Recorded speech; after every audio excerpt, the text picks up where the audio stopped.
Good morning বন্ধুরা, দেখুন ছাদ বাগানের সাদা ফুলের গাছে কত ফুল এসেছে। ফুলে ফুলে এভাবে ভরে থাকে।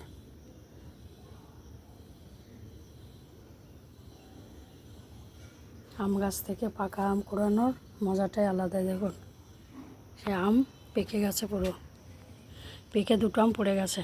এই যে একদম পেকে গেছে আম।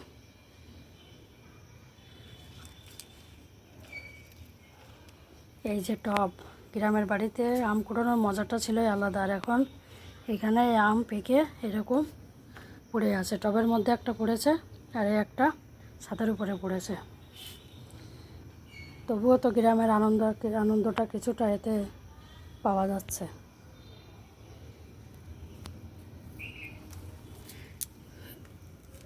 এই দুটো আম।